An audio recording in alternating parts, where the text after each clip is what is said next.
باطننا ونور ایماننا ونور جاننا ونور ربنا محمد وعلى آله وأصحابه وأهل بيته وأولياء أمته أجمعين أما بعد فأعوذ بالله السميع العليم والسلطان القديم من الشيطان الرجيم بسم الله الرحمن الرحيم قال الله تعالى في القرآن المجيد والفرقان الحميد والبرهان الرشيد النبي أولى بالمؤمنين من أنفسهم وأزواجه أمهاتهم قال النبي صلى الله عليه وآله وسلم خير النساء مريم وخير النساء خدیجة الكبرى صدق اللہ العظیم بندائے پروردگارم امت احمد نبی دوست دارم چار یارم تابع اولاد علی مذہب حنفیہ دارم ملت حضرت خلیل خواب پائے غوث اعظم زیر سائے ہر ولی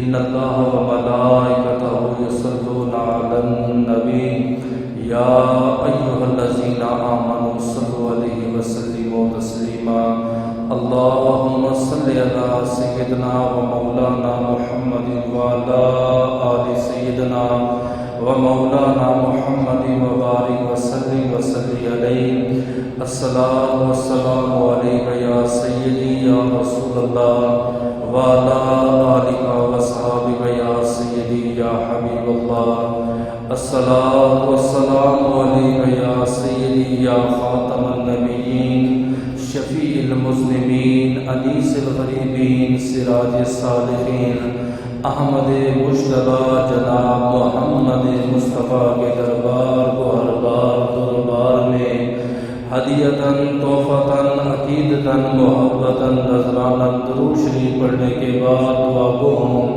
کہ میرا پڑھنا اور آپ کا سننا اللہ پاک اپنے دربار لم یزل میں قبول و منظور فرمائے۔ اللہ پاک راہ رمضان المعظم کے طفیل ہم سب مسلمانوں کو اپنے گھر بیت اللہ اور گنبد خضرا کا دیدار نصیب فرمائے۔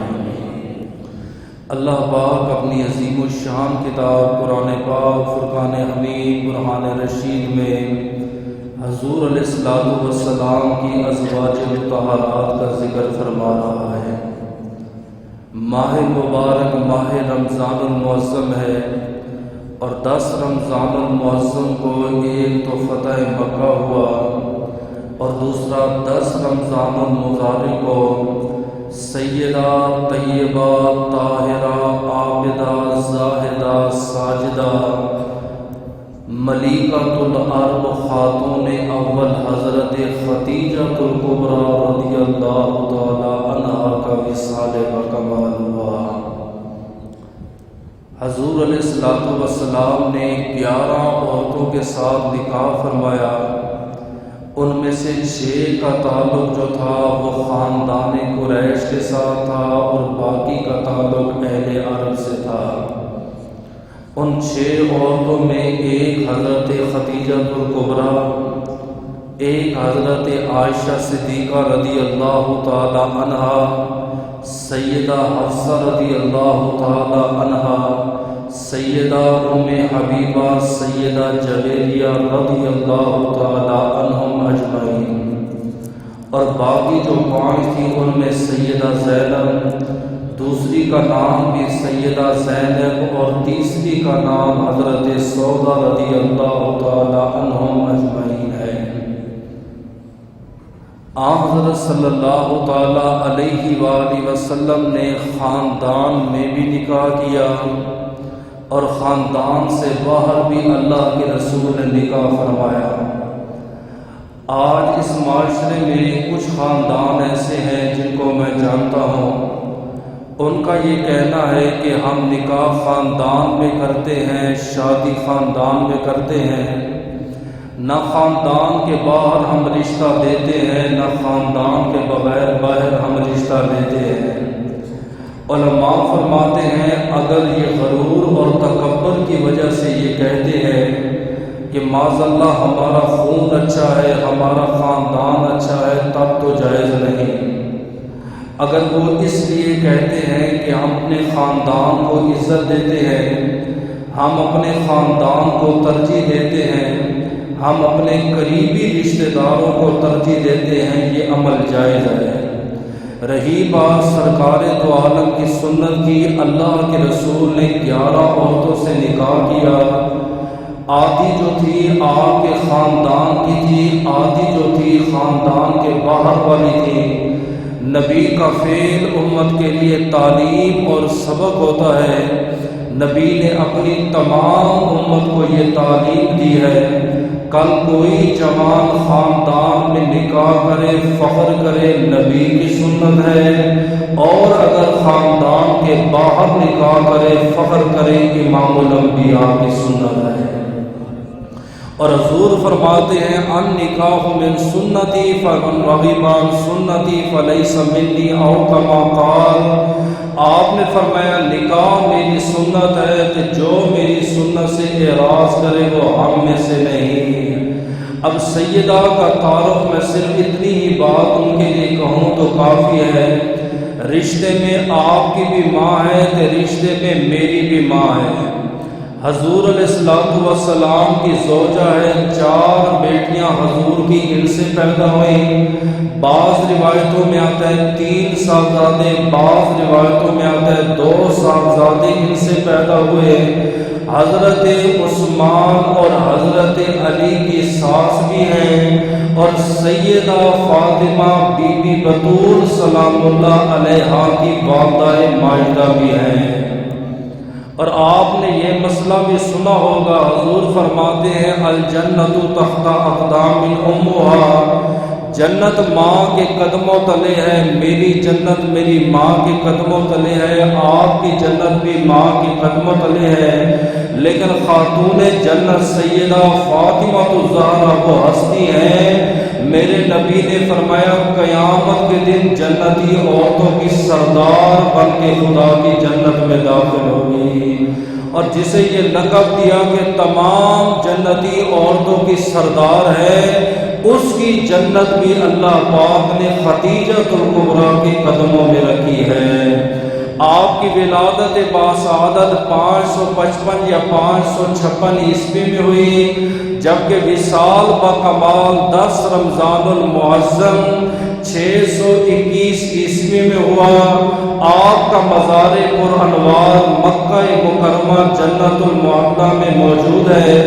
میری اللہ سے دعا ہے اللہ تبارک و تعالیٰ آپ کے مزار پر انوار پر لاکھوں کروڑوں نعمتوں اور برکتوں کا نزول فرمائے، اور آپ کی قبر انور کے صدقے اس دنیا میں جتنے مسلمین وفات پا گئے ہیں، اللہ تبارک و تعالیٰ انہیں عذاب قبر عذاب نار سے محفوظ فرمائے۔ سیدہ خدیجہ الکبریٰ کا ایک لقب ہے ملیکۃ العرب۔ آپ نے اکثر سنا ہوگا کہ یہ عورت جو ہے ملکہ ہے، یہ شہزادی ہے۔ یہ اصل میں اس روح کائنات میں سب سے پہلے یہ لقب میری اور آپ کی ماں کو ملا ہے۔ ملیکۃ العرب انہیں اس لیے کہا گیا، وہ کہتے اہل عرب میں جب غربت تھی 9 بڑے خاندان تھے جو تجارت میں مشہور تھے، ان میں سے ایک خاندان خدیجہ الکبریٰ کا تھا۔ آپ عورت ہو کے مالدار بھی تھی، آپ تجارت بھی کرتی تھی، اس لیے اہل عرب کے جوانوں نے آپ کو ملیکۃ العرب کا لقب دیا۔ آپ کا دوسرا لقب ہے خاتون اول، یعنی سب سے پہلی عورت۔ جب سے آپ سے پہلے لاکھوں کروڑوں عورتیں گزری ہیں، لیکن یہ لقب آپ کو کیوں ملا؟ علماء فرماتے اس لیے کہ سب سے پہلی عورت ہے جس سے میرے مصطفیٰ نے سب سے پہلا نکاح فرمایا، اور بعض فرماتے ہیں سب سے پہلی عورت وہ جس نے اپنے نکاح کے لیے میرے اور آپ کے نبی کا انتخاب فرمایا۔ بعض فرماتے ہیں سب سے پہلی عورتوں میں سے عورت جس نے نماز پڑھی اور میرے اور آپ کے نبی پر ایمان لائی، اور بعض کہتے روح کائنات کی سب سے پہلی عورت جس نے اسلام قبول کیا اور اسلام کرنے کے بعد آپ نے وضو کیا اور اللہ کے دربار میں سر بسجود ہوئی۔ آپ کے والد کا نام خویلد ہے، آپ کی والدہ کا نام فاطمہ بنت زائدہ رضی اللہ تعالی عنہا ہے۔ آپ کے والد بہت بڑے تاجر تھے۔ آپ کے والد کا جب وصال ہوا، ایک روایت کے مطابق یہ کاروبار آپ نے سنبھال لیا، اور دوسری روایت کے مطابق حضرت خدیجہ الکبریٰ کے بھائیوں نے کاروبار کو سنبھال لیا۔ جب آپ نے تجارتی قافلہ شروع کیا، ایک قافلہ گرمیوں میں جاتا، ایک قافلہ جو ہے وہ سردیوں میں روانہ ہوتا۔ سیدہ خدیجہ الکبریٰ نے ایک شخص سے نکاح کیا جس کا نام عتیق تھا۔ اس سے آپ کے 2 بیٹے پیدا ہوئے، ایک کا نام حالہ رکھا اور دوسرے کا نام بناش رکھا۔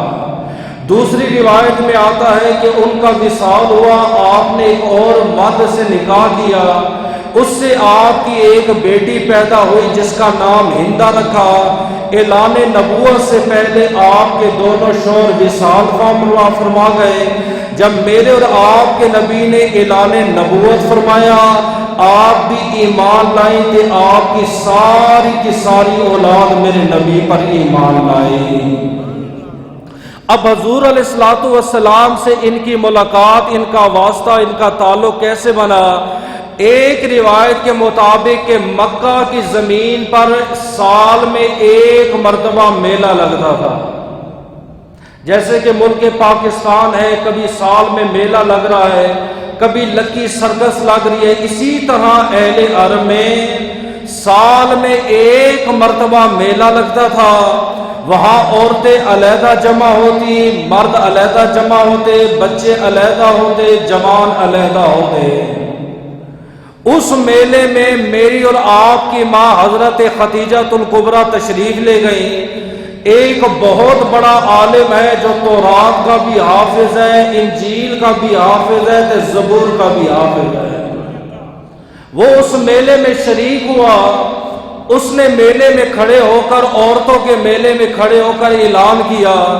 اس نے کہا آخر الزمان نبی جس کا نام زمین پہ محمد ہوگا، آسمان پہ اس نبی کا نام احمد ہوگا، ان قریب وہ نبی نازل ہونے والا ہے، مکہ کی زمین پر وہ اعلان نبوت کرے گا، اور آپ عورتوں میں سے ایک عظیم عورت ایسی ہے جو اس نبی سے نکاح کرے گی کہ قیامت تک مومنوں کی ماں بن جائے گی۔ رات جب میں نے اس روایت کو پڑھا، میں نے بغور پڑھا، ایک بار پڑھا، 2 بار پڑھا، تورات کا بھی حافظ ہے، انجیل کا بھی حافظ ہے، زبور کا بھی حافظ ہے، کتابیں اس کے ہاتھ میں ہیں، مکہ کی زمین ہے، عورتوں کا اجتماع ہے۔ کہتا ہے آخر الزمان نبی، آخری نبی، آخری رسول وہ مکہ کی زمین پر آئے گا جبکہ میرے نبی آئے نہیں، آ کے وہ اعلان نبوت کرے گا، میرے نبی نے اعلان نہیں فرمایا۔ آنے کے بعد وہ نبی نکاح کرے گا، تو جس سے نکاح کرے گا وہ عورت یہاں پہ موجود ہے۔ تورات کا بھی حافظ ہے، انجیل کا بھی حافظ ہے، زبور کا بھی حافظ ہے، اور ان 3 کتابوں کا علم اللہ پاک نے سورہ یاسین میں رکھا ہے، اور سورہ یاسین کا سارا علم اللہ پاک نے سورہ فاتحہ میں رکھا ہے، اور سورہ فاتحہ کا سارا علم اللہ پاک نے بسم اللہ میں رکھا ہے۔ 30 پاروں کا علم اللہ پاک نے میرے اور آپ کے محمد کو عطا فرمایا ہے۔ جس کے پاس تورات کا علم ہے، انجیل کا علم ہے، زبور کا علم ہے، وہ میرے نبی کی آمد کی خبر بھی دے رہا ہے، میرے نبی کے اعلان کی خبر بھی دے رہا ہے، میرے نبی کے نکاح کی بھی خبر دے رہا ہے۔ اچانک مجمع میں سے چند بزرگ عورتیں کھڑی ہوئی۔ اس نے کہا بھئی تجھے کس نے اجازت دی ہے کہ عورتوں کے اجتماع میں آ؟ تو ہمارے لیے غیر محرم ہے، اپنی کتابیں، اپنا علم اپنے پاس جا رکھ اور یہاں سے چلا جا۔ حضرت خدیجہ الکبریٰ فرماتی ہے لوگوں رب کعبہ کی قسم جب اس راہب نے کہا کہ آخر الزمان نبی جس کا نام زمین پہ محمد آسمانوں پر احمد ہوگا، جب اس نے اپنی زبان سے کہا محمد، آپ فرماتی نبی کا نام لینا تھا، اللہ نے اس نبی کی محبت میرے دل میں جمع فرما۔ دوسری روایت میں آتا ہے رات کا وقت ہے، میری اور آپ کی ماں نے رات کے وقت خواب دیکھا، آسمان سے سورج ٹوٹ کے آپ کے سین میں آیا اور سین سارا جو ہے وہ نور خدا سے منور ہو گیا۔ آپ اس کی تعبیر پوچھنے کے لیے ورقہ بن نوفل کے پاس گئی، وہ بھی تورات کا حافظ ہے، انجیل کا حافظ ہے، زبور کا حافظ ہے، اور اہل عرب میں سب سے بڑے عالم کا نام ورقہ بن نوفل ہے۔ آپ نے فرمایا یہ خواب میں نے دیکھا ہے، کہا یہ خواب دوبارہ بیان کرو، کہا رات کو جب میں نے سوئی، میری رات کو آنکھ لگی تو میں نے دیکھا آسمان سے سورج ٹوٹ کے میرے سین میں آیا، میرا سارا کا سارا سین نور خدا سے منور ہو گیا۔ ورقہ بن نوفل بستر پہ بیٹھا ہے، کھڑا ہو گیا اور کہتا ہے طوبی لخدیجہ، او خدیجہ تجھے مبارک ہو، وہ آسمان کا سورج نہیں آمنہ کا چاند تھا جو دولہا بن کے تیرے گھر آئے گا، اور جب مصطفیٰ کی آمد ہوگی نور مصطفیٰ سے تیرا گھر منور ہو جائے۔ آپ فرماتی دوسری بار جب میں نے نبی کا نام سنا، اس نبی کی محبت میرے دل میں جمع ہو گئی۔ تیسری روایت میں آتا ہے کہ خدیجہ الکبریٰ کو 4 خط بھیجے گئے نکاح کے لیے۔ ایک عتبہ نے خط بھیجا، ایک شیبہ نے بھیجا، ایک ابو جہل نے بھیجا، تیسرا اور چوتھا خط جو میرے نبی کا تھا لکھا ہوا تھا محمد صلی اللہ علیہ وسلم۔ ہر ایک نے بڑے بڑے دعوے کیے، کسی نے کہا خدیجہ میں تیرے لیے تاج محل بنا دوں گا، کسی نے کہا اتنا مال دوں گا، کسی نے کہا اتنی چاندی دوں گا، کسی نے کہا سونا دوں گا، کسی نے کہا کنیزیں جمع کر دوں گا۔ خدیجہ الکبریٰ کے لیے فیصلہ کرنا مشکل ہو گیا، میں نکاح کس سے کروں؟ آج جو ہمارے ملک پاکستان میں سب سے زیادہ جو کیس آ رہے ہیں وہ طلاق کے، کیونکہ جب نکاح ہوا تھا مال کو دیکھا گیا تھا، دین کو نہیں دیکھا گیا، دنیا کو دیکھا گیا، دین کو مد نظر نہیں دیکھا گیا۔ آج بھی کوئی لڑکا کسی سے نکاح کے لیے آئے، پہلا سوال جاب کیا کرتا ہے، عمر کتنی ہے، کیسے رنگ کا مالک ہے، کیسے قد و قامت کا مالک ہے، ہمیں اس کی تصویر دکھائی جائے۔ یہ کوئی سوال نہیں کرتا لڑکے کا عقیدہ کیا ہے، کس مذہب سے وہ تعلق رکھتا ہے، کس عقیدے سے وہ تعلق رکھتا ہے، نماز پڑھنے آتی ہے کہ نہیں آتی۔ ہم جس کو بیٹی دے رہے ہیں، اگر ہماری بیٹی مر گئی تو اس کو جنازہ بھی آتا ہے کہ نہیں آتا، اس کو بیوی کے حقوق کے بارے میں علم ہے، اس کو والدین کے حقوق کے بارے میں علم ہے، اس کو ساس اور سسر کے حقوق کے بارے میں علم ہے، اسے حقوق زوجیت ادا کرنے کا طریقہ معلوم ہے، اسے وضو کا طریقہ آتا ہے کہ نہیں آتا، اسے وضو کے فرائض اور سنتوں کے بارے میں علم ہے، اسے غسل کے بارے میں علم ہے کہ نہیں ہے۔ جب جنبی ہو جائے گا جنابت کا غسل کیسے کرے گا؟ نہیں۔ پہلا سوال ہم نے یہ کیا کہ لڑکے کی نوکری کیا ہے، کتنا کماتا ہے، شادی کے بعد ماں باپ سے الگ رہے گا یا بیوی کو ماں باپ کے ساتھ رکھے گا۔ مسلمان جب تُنے دنیا کو مد نظر رکھ کے رشتے کیے، 3 مہینے 4 مہینے نکاح چلا، اس کے بعد طلاق واقع ہو جاتی، گھر اجڑ گئے، خاندان اجڑ گئے، برادریاں برباد ہو گئے۔ سن میری ماں کا یہ فرمان اور سبق حاصل کر، میری ماں کوئی عام عورت نہیں ہے، آپ میچور عورت ہے، اس دور کی آپ بزنس کرنے والی واحد عورت ہے۔ پہلے 2 خاوند وصال فرما گئے، بچوں کی پرورش بھی کر چکی ہے، 4 خط ملے لے کر ایک عالم کے پاس گئے۔ ورقہ بن نوفل آپ سب سے بڑے عالم ہو، آپ بتاؤ یہ خط پڑھ کے کہ میرا کس کے ساتھ رشتہ کرنا ٹھیک ہے، کون سا رشتہ میرے لیے بہتر ہے؟ ہر ایک دعوے کر رہا ہے، کوئی سونے کی لالچ دے رہا ہے، کوئی چاندی کی لالچ دے رہا ہے، کوئی مال کی لالچ دے رہا ہے۔ ورقہ بن نوفل نے پہلا خط پڑھا عتبہ کا، آپ نے فرمایا ہوا مترک النساء، ختیجہ یہ عورتوں کو طلاق دینے کا عادی ہے، اس نے کئی عورتوں کا گھر برباد کیا ہے، اس سے نکاح مت کرنا۔ آج جس نے اپنی بیوی کو غیر شرعی وجہ سے طلاق دے دی ہے، آپ کے گھر رشتہ مانگنے کے لیے آتا ہے، پہلا سوال تو نے بیوی کو کیوں چھوڑا؟ ایک ہی جواب دیتے وہ گندی تھی، وہ ٹھیک نہیں تھی۔ مسلمان جس نے 3 عورتوں کی عزتیں برباد کی ہیں، جس نے 3 عورتوں کو طلاق دے دیا ہے، جو ان کا نہیں بنا وہ تیری بیٹی کا بھی نہیں بنے گا۔ جس کی عادت بگڑ جائے اسلام کہتا ہے فرمایا اس کے ساتھ رشتہ مت کرو۔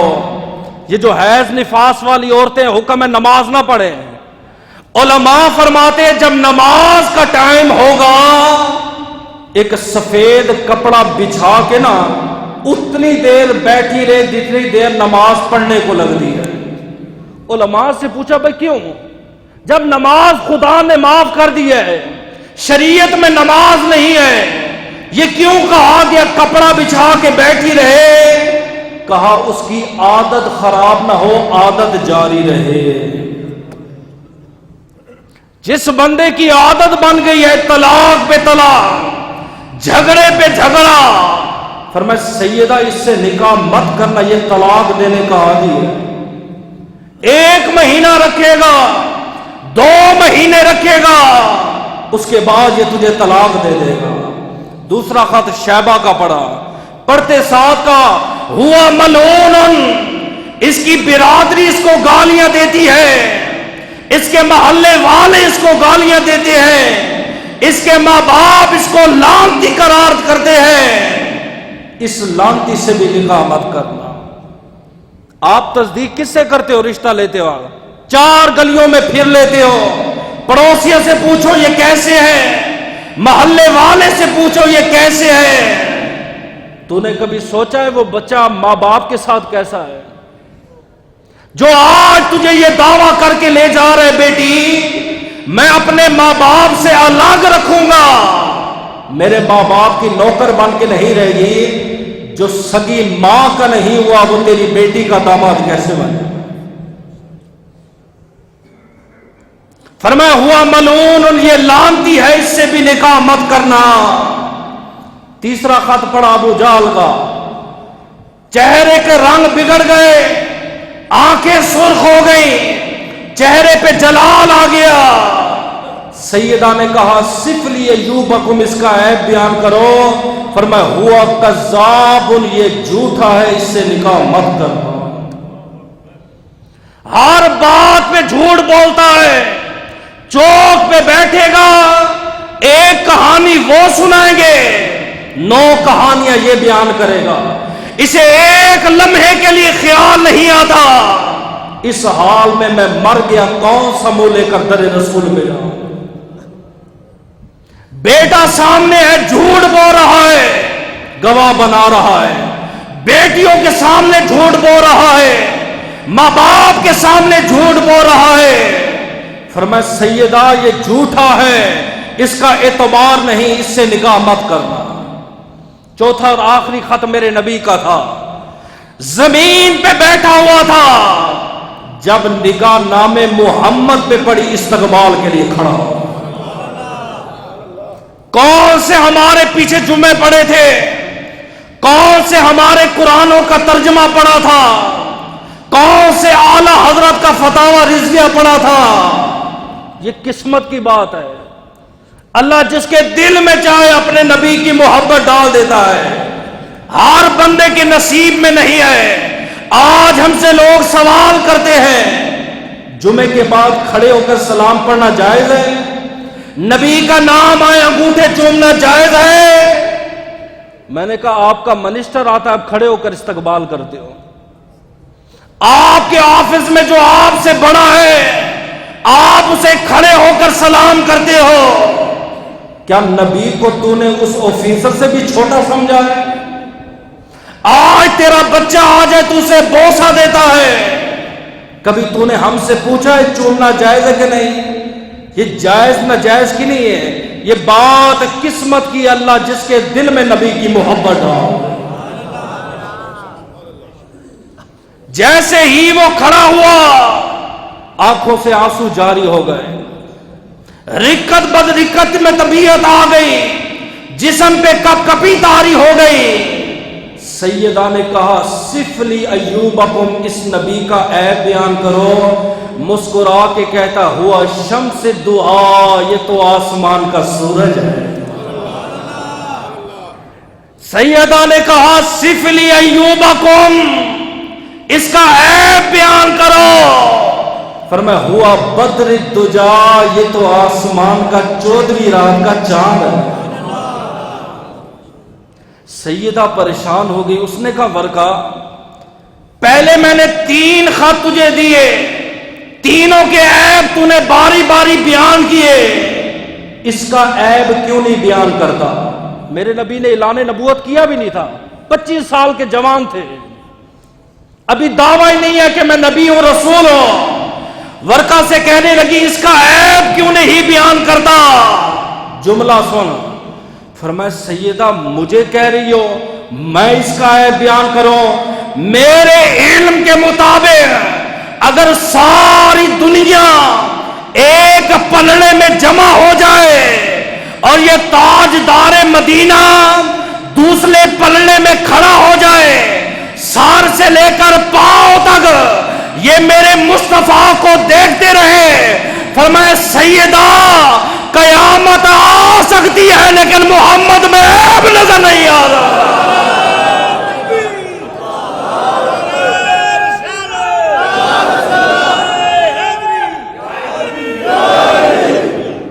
تیسری بار ہے میری ماں نے نبی کا نام سنا، نکاح کے لیے ہاں نہیں کی۔ یہ کوئی 1-2 دن کے فیصلے نہیں ہیں۔ آپ گلی میں بیٹھے بیٹھے بغیر استخارے کے، بغیر مشورے کے آپ رشتے جوڑتے جا رہے، پیچھے سے طلاقیں ہوتی جا رہی ہیں۔ سیدہ ابھی بھی انتظار میں ہے۔ آپ فرماتی جب تیسری بار نبی کا نام نامی سنا میرے دل میں اور محبت پیدا ہو گئی۔ ادھر حضرت ابو طالب بیٹھے ہیں، ساتھ ان کی بہن حضرت عاتقہ بیٹھی ہے۔ حضرت ابو طالب نے کہا عاتقہ یہ محمد صلی اللہ علیہ وسلم جوان ہو گئے، میں چاہتا ہوں یہ نبی مزدوری کرے، 4 پیسے یہ نبی کما کے لائے، پیسوں کو جمع کریں گے پھر اس نبی کا نکاح فرمائیں۔ مشورہ طے ہوا۔ عاتقہ نے کہا ابو طالب آپ اسے مزدوری کے لیے کہاں بھیجو گے؟ کہا میں نے سنا ہے ختیجۃ الکبریٰ کا ایک قافلہ جا رہا ہے، میں ختیجۃ الکبریٰ کے دربار میں جا کے عرضی پیش کروں گا، کیا پتا وہ ہمارے بھتیجے کو قبول فرما لیں۔ شام کا وقت ہے، میرے نبی کی عمر 25 سال ہے، چاچا ہے ابو طالب لیکن پیار سگے باپ سے بھی زیادہ کرتا ہے، خیال سگے باپ سے بھی زیادہ رکھتا ہے۔ رات کو علی کا بستر تبدیل کر کے نبی کو لٹھاتا ہے، نبی کے بستر پہ علی کو لٹھاتا ہے۔ کسی نے کہا ابو طالب یہ کیوں؟ فرمایا مجھے پتا ہے یہ اللہ کا نبی ہے، رات کو اگر کوئی دشمن وار کرنے کے لیے آئے میرے بیٹے علی کی جان جائے میرے نبی کو کچھ نہ ہو۔ ابو طالب نے کہا اے میرے بھتیجے محمد، آپ کے لیے اگر مزدوری تلاش کرو آپ مزدوری کرو گے؟ فرمایا چاچا میں تیار ہوں۔ ہاتھ سے کام کرنے میں انسان کو آر نہیں محسوس کرنی چاہیے۔ آج جو لو کوالٹی کا آدمی ہے، جس کا ہلکا کاروبار ہے، بلا تمثیل اگر کوئی بال کاٹتا ہے یا جوتے سیتا ہے، اس سے پوچھو کیا کرتے وہ چپ ہو جاتا ہے۔ میں کہتا ہوں فخر سے بتا میں چور نہیں ہوں، میں ڈاکو نہیں ہوں، انبیاء والا پیشہ ہے۔ کیوں؟ ہر نماز کے بعد میرے اور آپ کے نبی مصافحہ کرتے تھے۔ ایک بندہ آیا مزدور تھا، اس کا ہاتھ سخت تھا، میرے نبی نے اس کے ہاتھوں کو پکڑا، فقبل، مزدور کے ہاتھوں کو نبی نے بوسہ دیا۔ ہائے ہائے، ساری دنیا نبی کا نام سن کے انگوٹھے چومتی ہے، اور وہ مزدور جب نبی کے دربار میں آیا میرے نبی نے انگوٹھے چومے، ہاتھ چومے، آپ نے فرمایا القاسب حبیب اللہ، ہاتھ سے مزدوری کرنے والا رب کا دوست ہوتا ہے۔ شرم نہیں کرنی چاہیے۔ 25 سال میرے نبی کی عمر ہے، آپ نے کہا چاچا میں مزدوری کے لیے تیار ہوں۔ میٹھا کھانا صرف نبی کی سنت نہیں ہے، 4 نکاح کرنا نبی کی سنت نہیں ہے، ہاتھ سے مزدوری کرنا، ہاتھ سے مشقت کرنا، یہ بھی میرے نبی کی سنت ہے۔ ابو طالب میرے نبی کو لے کر گئے، خدیجۃ الکبریٰ سے بات چیت ہوئی، فرمایا یہ میرا بھتیجا ہے تے بیٹوں سے زیادہ پیارا ہے، سنا ہے آپ کا تجارتی قافلہ جا رہا ہے، اگر میرے بھتیجے محمد کو ساتھ لے جائیں آپ کی مہربانی ہو گئی۔ اب 3 دفعہ خدیجہ نے نام تو سن رکھا تھا، نبی کو دیکھا پہلی بار ہے، آپ نے کہا ٹھیک ہے۔ اب سنیے گا رشتہ کیا کیسے خدیجۃ الکبریٰ نے، ایسے نہیں ہوتے رشتے گھر بیٹھے۔ آپ نے اپنے غلام میسرہ کو بلایا، میسرہ کل جب تو نے جانا ہے نا قافلہ لے کر، پوری نظر اس نبی پہ تو نے رکھنی ہے، دیکھنا ہے کہ یہ کھڑا کیسے ہوتا ہے، دیکھنا ہے یہ بیٹھتا کیسے ہے، اس کی گفتگو کیسی ہے، تجارت کیسی کرتا ہے، جانوروں کے ساتھ لین دین میں کیسا ہے، جانور پر سواری کیسے کرتا ہے۔ اے ظالم، تیرے گھر میں جو رشتہ مانگنے آیا تو نے کہا بڑے اچھے ہیں، جب وہ رشتہ لینے آیا وہ تو تیرے سامنے اچھا بن بیٹھے گا۔ اسی مسجد میں مفتی صاحب جمعہ پڑھا رہے تھے، انہوں نے یہ بات سنائی تھی، ایک داماد اپنی ساس کے گھر گیا تھے، پریشان ہو گیا۔ پریشان کیوں ہوا؟ کہتے ہیں میری ساس نے سفید لباس ڈبل دوپٹہ پہنا ہوا ہے، سالیاں ڈبل دوپٹے میں ملبوس ہیں، میرا سالہ مصلی رسول پہ کھڑا ہے۔ میں قریب ہو کے بیٹھا، میں نے کہا سسر ٹھیک ہے؟ فرمایا الحمدللہ۔ کوئی اور فوت ہو گیا؟ کہا نہیں۔ پھر کیا ہوا؟ فرمایا آج رشتے والے آ رہے ہیں۔ سبحان اللہ، اللہ اکبر کبیر، اے میری قسمت ہے مولا، واہ۔ نہ منہ نہ متھا جن پہاڑوں لتھا، کتنی محنت کی ہے سمجھائیں بھائی، جس سے آپ رشتہ کرنے جا رہے ہو یا جو آپ سے رشتہ لینے آ رہا ہے، وہ ظاہری بات ہے اچھا بنے گا آپ کے سامنے۔ خدیجۃ الکبریٰ میں 3 گواہیاں مل چکی ہیں، آپ نے کہا نہیں غلام میسرہ پوری نظر رکھنا، بی بی مال کا کیا ہوگا؟ فرمایا مال اللہ کا ہے، مال اللہ کا ہے، منڈی جانے منڈی کے تاجر جانے، تیری یہ ڈیوٹی ہے، تو نے آتے جاتے اس نبی پہ کڑی نظر رکھنی ہے۔ میرے اور آپ کے نبی روانہ ہو گئے، میسرہ کہتے لوگوں رب کعبہ کی قسم ہے ہم اونٹوں کے قریب جاتے تھے، اونٹوں کو ہم کھڑا کرتے پھر بیٹھتے، میرے مصطفیٰ قریب گئے، اگر نبی کا بٹھانے کا دل ہوتا اونٹ بیٹھ جاتا، کھڑے کرنے کا دل ہوتا اونٹ آپ کے سامنے کھڑا ہو جاتا۔ آپ فرماتے جب شام کی سرزمین پر ہم پہنچے، سوکھا درخت ہے، ایک پتا بھی نہیں ہے، شاخیں خشک ہیں، ٹہنیاں خشک ہیں۔ میرے نبی نے کہا میسرا میں تھوڑی دیر آرام نہ کر لوں؟ آقا ٹھیک ہے۔ میرے نبی بیٹھے، اپنی پیٹھ آپ نے درخت کے ساتھ لگی، اللہ پاک نے اس مردہ درخت کو زندہ فرما دیا۔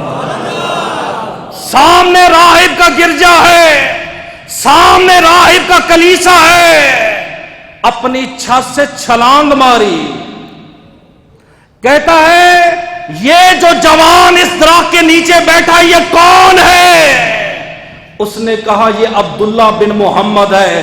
فرمایا ناداں، اور یہ عبداللہ بن محمد نہیں، یہ خدا کا سچا مصطفیٰ محمد مصطفیٰ ہے۔ کلیسے والے، گرجا والے سارے اکٹھے ہو گئے۔ اس نے کہا راہب تجھے کیسے پتا چلا؟ اس نے کہا عیسیٰ علیہ السلام اس زمین پہ خطاب کر گئے ہیں، اسی گرجے میں، اسی کلیسے میں، اسی منبر و محراب میں آپ نے خطاب میں کہا تھا اے تمہیں میں آخر نبی کی نشانی نہ بتاؤں؟ لوگوں نے کہا بتاؤ۔ فرمایا یہ جو سوکھا درخت ہے، جب اس نبی کی پشت اس درخت کے ساتھ مس ہوگی اللہ اس درخت کو زندہ فرما دے۔ میں پیچھے چلا جاتا ہوں، یہ راہب کون ہے؟ یہ پہلے بھی میرے نبی سے مل چکا ہے، اب تو میرے نبی کی عمر 25 سال ہے نا، 12 سال ہے میرے نبی کی عمر۔ ابو طالب جا رہے ہیں، نہ میرے نبی کا باب ہے نہ سر پہ ماں کا سایہ ہے، دوڑتے ہوئے اپنے چاچا کی قمیض کے دامن کو پکڑ لیا۔ چاچا مجھے چھوڑ کے کہاں جا رہے ہو؟ فرمایا بیٹا شام کے علاقے میں تجارت کے لیے جا رہا ہوں۔ چاچا میں اکیلا نہیں رہوں گا، میں نے بھی آپ کے ساتھ جانا ہے۔ ابو طالب کہتے ہیں میں نبی کو لے کر گیا، شام کی سرزمین ہے، نبی کی عمر 12 سال ہے۔ میں نے کہا آپ اونٹوں کے قریب بیٹھو، اس سامنے ایک بہت بڑا پادری ہے، آج پہلی بار اس نے ہمیں دعوت پہ بلایا، ہم دعوت کر کے آتے ہیں۔ ابو طالب سمیت سارے کے سارے راہب کے پاس چلے گئے۔ راہب سوال کر رہے کیا کوئی بندہ پیچھے رہ گیا؟ انہوں نے کہا نہیں۔ کہا پھر غور کرو، آپ میں کوئی ایسا آدمی ہے جو پیچھے رہ گیا ہو؟ کہا کوئی نہیں۔ کہا پھر پوچھ رہا ہوں، ایک جوان کھڑا ہوا، اس نے کہا ابو طالب کا بھتیجا پیچھے رہ گیا۔ ساری دنیا حیران ہے، کہتی ہے راہب تجھے کیسے پتا چلا؟ اس نے کہا جب یہ قافلہ شام میں داخل ہوا نا، میں نے دیکھا آسمان پر ایک بادل سایہ کر رہا تھا، اور یہ دلیل ہے ہماری کتابوں میں لکھا ہے آخر الزمان نبی زمین پر بعد میں قدم رکھے گا، آسمان پر بادل پہلے سایہ کرے گا۔ ہماری جو دلیل ہے کہ نبی کا سایہ نہیں تھا، نبی کا اپنا سایہ نہیں تھا، وہ دلیل ہی یہی ہے آپ کے اوپر بادل کا سایہ رہتا تھا۔ جب بادل کا سایہ ہو انسان کے جسم کا سایہ نہیں ہوتا۔ آپ کو اللہ پاک نے سائے سے اس لیے بھی پاک رکھا کہ کہیں کسی کافر کا قدم میرے مصطفیٰ کے سائے کے اوپر بھی نہ آ جائے۔ جاؤ اس کو بلا کے لاؤ میرے اور آپ سے لینے کے لیے۔ اسألو کا لات بالعزا، لات عزا کے حوالے سے بیٹا سوال کرو؟ فرمایا نہیں۔ اسألو کا الحبل، حبل کے حوالے سے سوال کرو؟ فرمایا نہیں۔ اسألو کا یاغوث، یاغوث کے حوالے سے سوال کرو؟ فرمایا نہیں۔ اسألو کا اللہ، اللہ کے حوالے سے سوال کرو؟ قال نعم، ہاں۔ بس وہ کھڑا ہو گیا۔ ابو طالب نے کہا کیا ہوا؟ فرمایا مبارک ہو، آخری نبیوں کا آخری نبی دنیا میں آ گیا ہے۔ کرتا اٹھایا، کرتا اٹھانے کے بعد میرے نبی کی مہر نبوت کو دے کے فقبل بوسے دینے لگا۔ ہم سے اس نے مسئلہ نہیں پوچھا تھا چومنا جائز ہے کہ نہیں جائز، یہ فطرت کی بات ہے، قسمت کی بات ہے۔ آپ نے تجارت کی، تجارت کر کے واپس آئے، راستے میں حضرت خدیجہ انتظار میں ہے، سنیے گا، آپ منتظر کھڑی ہیں، جیسے ہی مال آیا اعلان ہوا خدیجہ تیرے اونٹ آ گئے ہیں، آپ نے فرمایا اونٹوں کو رہنے دو۔ خدیجہ تیرا مال آ گیا ہے، آپ نے فرمایا مال کو رہنے دو۔ خدیجہ تیرے غلام آ گئے ہیں، فرمایا غلام کو رہنے دو، یہ بتاؤ میرا محمد آیا ہے کہ نہیں آیا؟ فرمایا وہ بھی آ گئے۔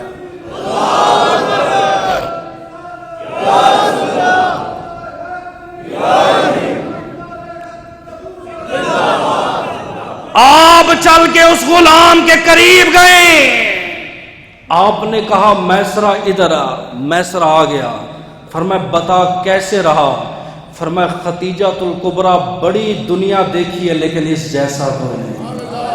خدیجہ یہ جانوروں سے اتنا پیار کرتا ہے جیسے سگا باپ اپنی اولاد سے کرتا ہے۔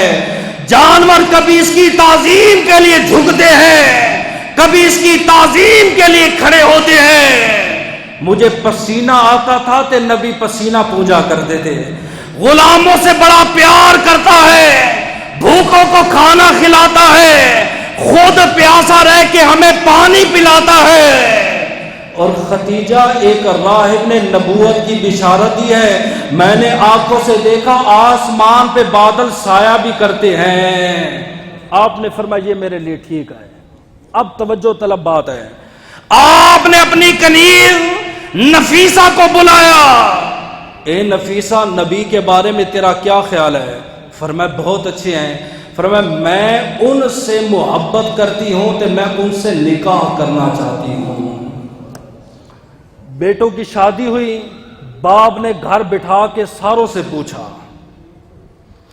بیوی سے مشورہ لیا گیا، بہنوں سے مشورہ ہوا، چاچاؤں سے مشورہ ہوا، بچے کے ماموں سے پوچھا گیا، دادی سے پوچھا گیا، دادے سے پوچھا گیا، اپنے یاروں اور دوستوں سے پوچھا گیا، میرے بیٹے کی پسند ہے۔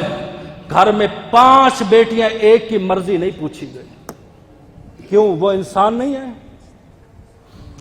وہ اس مخلوق میں شامل نہیں ہے، اسے خدا کی مخلوق نہیں سمجھتے۔ آج تک توفیق نہیں ہوئی، ہاں بیٹی تیرا۔ اور دوسری بات، اگر بیٹی اپنے منہ سے کہہ دے کہ میں فلاں کو پسند کرتی ہوں نکاح، اوے تیری جرات ہوئی، تو نے فلاں کا نام کیوں لیا ہے؟ تو نے اپنی پسند کیوں بیان کیا ہے؟ اے ظالم، جب تیرے بیٹے نے کسی کو پسند کیا تھا وہ بھی تو کسی کی بیٹی تھی، اور وہ بھی تو کسی کی عزت تھی۔ تو نے پورے خاندان کو دعوت دی، مشورے کیے، تیری بیٹی تجھے بتا رہی ہے تاکہ گھر سے نہ بھاگو، بابا فلاں کو پسند کرتی ہو، خوش ہو جا۔ اگر تو اس کو عیب سمجھتا ہے، اس کو غیرت کا مسئلہ سمجھتا ہے، اپنی ماں خدیجہ کے بارے میں کیا کہے گا؟ میری ماں خدیجہ خود کہہ رہی ہے، نفیسہ میں نبی سے پیار کرتی ہوں تو میں نبی سے نکاح کرنا چاہتی ہوں۔ لگاؤ فتویٰ اپنی ماں پہ۔ ان سے بڑے غیرت مند ہو جن کا ذکر اللہ نے قرآن میں کیا ہے، جن کا ذکر مصطفیٰ نے اپنے فرمان میں کیا ہے، جنت میں جن کے محل اور کوچے ہیں، فرشتے جن کے نوکر ہیں، غلمان ہیں، سیدہ فاطمہ الزہرا کی ماں ہے، علی کی بھی ساس ہے، عثمان کی بھی ساس ہے، وہ تو اپنا پسند خود بتا رہی ہے۔ یہ غیرت کا مسئلہ نہیں۔ کام سے کام اپنی بیٹیوں سے اتنا تو پیار کر کہ وہ اپنی پسند بتا سکے۔ اور اس کا دوسرا طریقہ بتا دیتا ہوں، بعض بیٹیاں بڑی شریف ہوتی ہیں، باپ کے سامنے نام لینا پسند نہیں کرتی، آپ اس کی خالہ کو کہہ سکتے ہیں، آپ اس کے ساتھ والی دوست سے کہہ سکتے ہیں ہاں بھائی بیٹا میں اپنی بیٹی کا نکاح کرنا چاہتا ہوں، میری بیٹی سے جا کے پسند پوچھ لو۔ کتنے نکاح میں نے پڑھائے، کاغذ قلم دو، فارم دو، 10,000 حق مار دو، جاؤ بھی بچی سے سین کروا دو۔ اللہ کا مال ہے نا، یہ پوچھا جائے گا آپ سے۔ ہزاروں گھروں میں طلاقیں ہوئی ہیں، خاندان ٹوٹ گئے ہیں، بیٹے کی پسند پوچھتے رہے، بچی کو تو پوچھنا گوارا نہیں کیا۔ آپ نے کہا نفیسہ جا میرے خط کا نکاح کا پیغام لے کر جا، خود پیغام بھیجا ہے۔ کہتے جی بیٹی والے ہم کیسے، تو کیسے؟ ختیجہ الکبریٰ نے خود اپنے نکاح کے لیے پیغام بھیجا ہے۔ نفیسہ جب پیغام لے کر گئی میرے نبی رو پڑے، چٹائی پہ بیٹھے ہوئے تھے، اتنا روئے آپ کے آنسوں سے چٹائی گیلی ہو گئی ہے۔ اے اللہ کے نبی کیوں مسکراتے ہیں؟ فرمایا آج مجھے اپنی ماں آمنہ یاد آ رہی ہے، آج مجھے اپنا بابا عبداللہ یاد آ رہا ہے۔ جس لڑکے کا نکاح ہوتا ہے، جس لڑکے کے دن رکھے جاتی ہے، کبھی ماں خوشیاں بانٹتی ہے، کبھی باپ خوشیاں مانتا ہے۔ اہل عرب کا تو دستور ہے، وہ دولہے کو گھوڑے پہ بٹھاتے ہیں، محمد کو کون بٹھائے گا؟ اہل عرب کا دستور ہے، مائیں بیٹوں کی پیشانی کو چومتے ہیں، محمد کی پیشانی کو کون چومے گا؟ آج میرے پاس ایک درہم نہیں ہے، آج میں محمد کے پاس ایک دینار نہیں ہے، میں نبی اپنا امامہ خرید لوں، میں نبی دولہا بن جاؤں۔ نفیسہ پریشان ہو کے چلی گئی، ابو بکر صدیق ساتھ بیٹھے ہیں، تو فدق کو روتا ہے ظالم، تو ابو بکر کی تاریخ تو پڑھ کے دے۔ سیدنا صدیق اکبر نے ویسے ہی کہا کوئی اس کی حقیقت نہیں ہے۔ آپ نے فرمایا اے نبی پریشان نہ ہو، آپ کے دادا نے امانت چھوڑی تھی، کہا تھا کہ جب میرا پوتا دولہا بنے تو لباس سونے لے کے آنا ہے۔ ابو بکر مدینے مکہ کے بازار میں گھوم رہے ہیں، میرے نبی کو امامہ کون سا پسند ہے، میرے نبی کو جوڑا کون سا پسند ہے؟ آج میرا نبی دولہا بننے جا رہا ہے۔ جب آپ نے لباس دیا، ادھر نفیسہ نے جا کے ختیجہ کو بتایا نبی کے پاس تو جوڑا بھی نہیں ہے۔ تیرے پاس کیا نہیں ہے؟ عید کا لباس تیرے پاس ہے، مہندی کا تیرا الگ جوڑا ہے، برات کا جوڑا تیرا الگ ہے، اور ولیمے کا جوڑا تیرا الگ ہے۔ تو کس کے گلے شکوے کرتا ہے کہ رزق نہیں ہے، مہنگائی ہو گئی ہے؟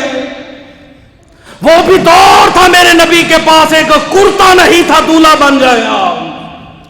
آپ نے جب لباس دیا، ادھر ختیجہ الکبریٰ کا قاصد آیا، آقا یہ مال لے لے، یہ لباس لے لے۔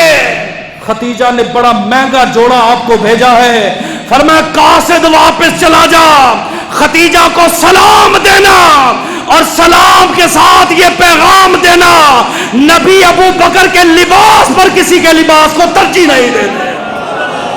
جی اے جو نبی دولہا بنے، ختیجہ سے نکاح ہوا، پیدا فاطمہ ہوئی، وہ جو جوڑا پہن کے گئے وہ جوڑا دینے والا ابو بکر ہے، سیدہ کا نکاح کروانے والا بھی ابو بکر ہے، اس شادی پر مال خرچ کرنے والا ابو بکر ہے۔ تو جاگیر فتح کو روتا ہے۔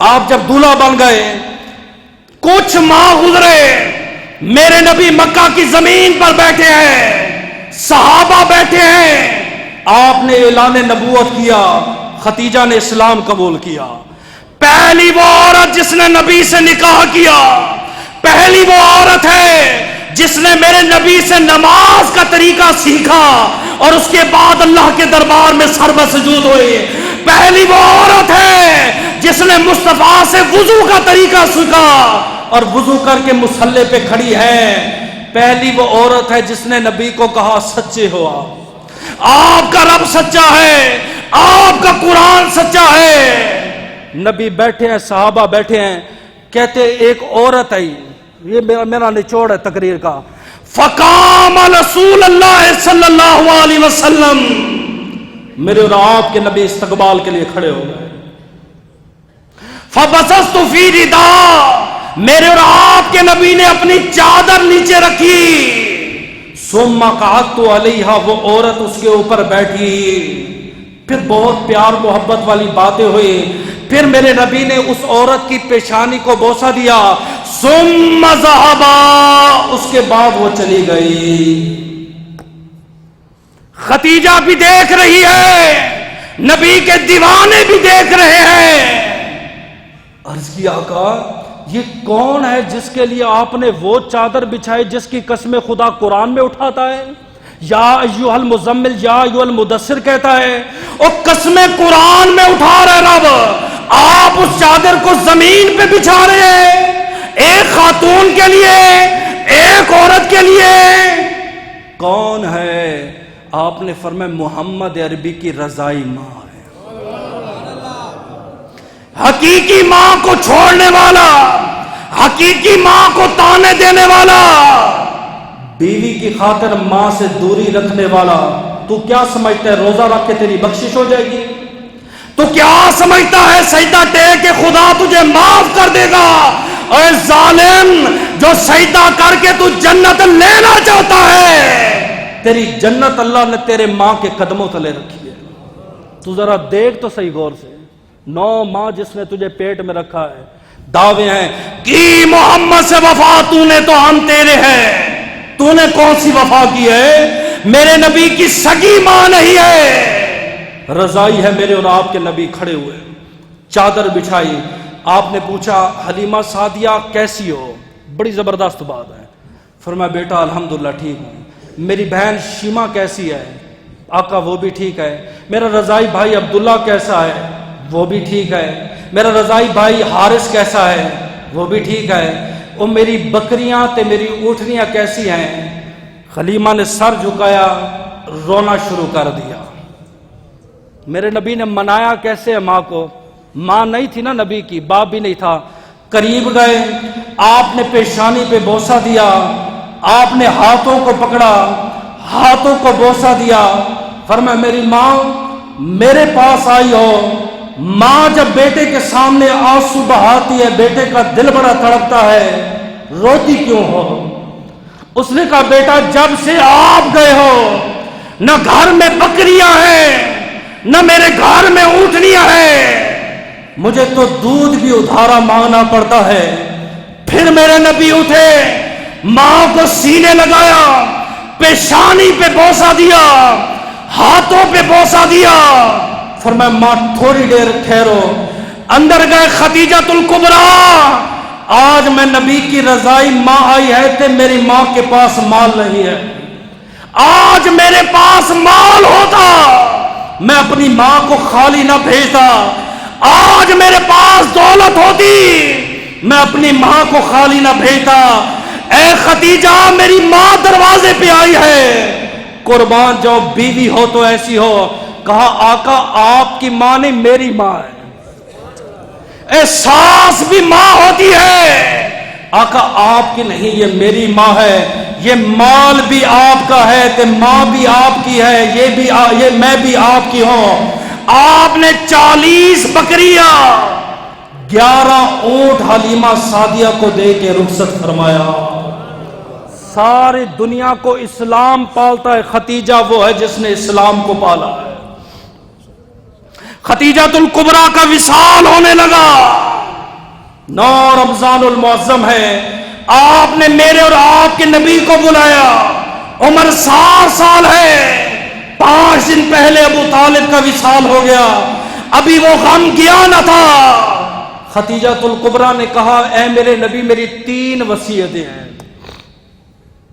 3 شہزادیوں کا نکاح میں نے کر دیا ہے۔ لوگ کہتے ایک بیٹی تھی، میں کہ پڑھ، 3 کا نکاح میں نے کر دیا ہے، 4تھی فاطمہ آپ کے پاس امانت ہے، جو آپ کو پسند ہو اس کے ساتھ میری بیٹی کا نکاح کر دینا۔ اگلی بات عقیدے کی ہے، آقا جب میرا وصال ہو جائے، وصال کے بعد اپنا کرتا مجھے کفن میں دینا۔ آپ نے فرمایا سیدہ کیوں؟ فرمایا آپ کے کفن کے صدقے خدا میری قبر کو تے خدا میری آخرت کو جنت بنائے۔ کرتے بھی فائدہ دیتے، نبی کے تبرکات فائدہ دیتے ہیں، میں نے اپنی ماں سے سیکھا ہے۔ تیسری نصیحت اور آخری نصیحت، آقا جب مجھے دفن کرنا نا تھوڑی دیر میری قبر پہ ٹھہر دینا۔ پوچھا کیوں؟ فرمایا آپ کے قدموں کے صدقے خدا میری قبر کو جنت کے باغوں میں سے باغ بنائے گا۔ 10 رمضان کو آپ کا وصال ہوا، ام فضل ام ایمن نے آپ کو غسل دیا، جنازے کا حکم نہیں تھا، میرے نبی نے دفنایا، آپ نے کرتے میں اپنی قمیض بھی دی، قبر بھی بنائی۔ اللہ سے دعا ہے سیدہ کے صدقے اللہ تمام مسلمانوں کی قبروں کو جنت کے باغوں میں سے باغ بنائے۔